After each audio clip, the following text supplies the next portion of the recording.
What is up, folks at home? Welcome back to the channel. Today we are going to talk about 3 of the most underrated bass fishing lures out there. Lures that deserve a lot of praise that just don't get the play they used to anymore. But we're going to dive into it today. Lots of fun, lots of underwater. Let's go.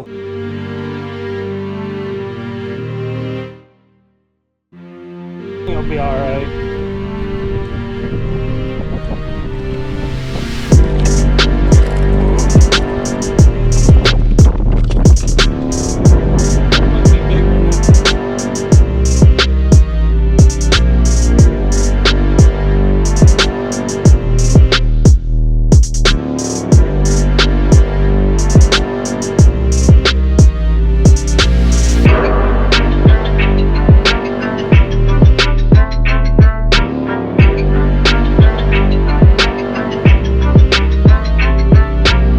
So the fishing community likes to forget stuff that worked in favor of what's new and what's the latest and greatest. But friends, there are some lures that stand the test of time and that are underrated producers 24/7, 365. So top 3, here we go. Number 1, the spinnerbait, right? The spinnerbait is near and dear to my heart for a lot of different reasons.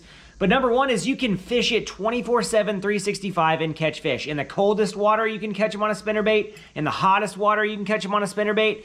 Muddy water, clear water, murky water, stained water, any kind of water conditions, you can catch them on a spinnerbait. Now, it is one of the most versatile lures around for a couple different reasons. 1, you can fish it all the time. You just have to change your cadence. 2, you can pretty much mix and match anything that the fish are hitting on can be mimicked by a spinnerbait, right? Colors, blade shapes, designs. If I had to pick one spinnerbait to throw, it is the double willow leaf in white or white and black, or if you're really crazy, white and chartreuse, and that catches them in all water combinations. Dave asked me the other day, he's like, what do you think about white and chartreuse on a spinnerbait? And I said, it'll smoke them in clear water, it'll smoke them in dirty water. You just have to change up your blade configurations to do so. In cold water, I like Colorado blades. At night, I like Colorado blades. The rest of the time, I'm fishing willow leaf blades, right? Spinnerbaits are a rabbit hole. You can customize and mix and match and do all kinds of stuff, but the beauty of a spinnerbait is the pace at which you fish it is going to be determined by the water that you're in. If you're in clear water and it's hot, burn that sucker. You can't reel it fast enough.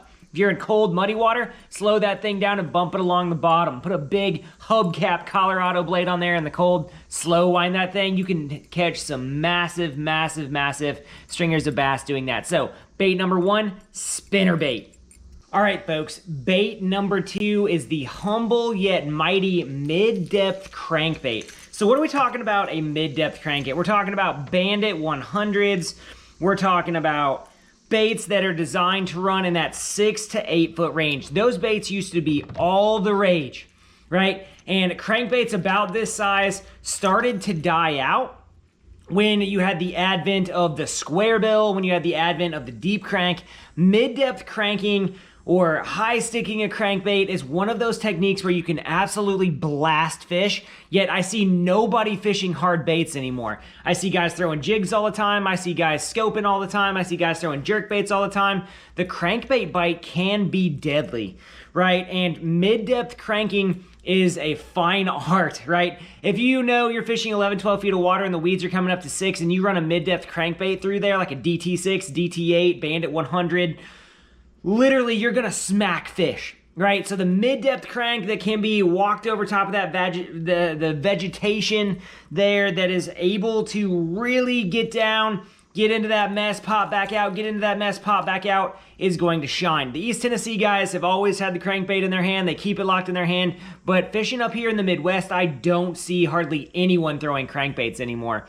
And that's crazy because I grew up throwing crankbaits all the time, right? And when I moved up here, I figured out ways to catch them on a crankbait that really gives me an opportunity and a benefit that other anglers don't really have, and that is cranking. It's doing something different, but it's also the Kevin Van Dam school of fishing where you are covering lots of water and you are finding active fish 24/7. So the mid-depth crankbait, whatever your favorite brand is, that 6 to 8 foot running crank can be an absolute killer if you high stick it and fish it over vegetation.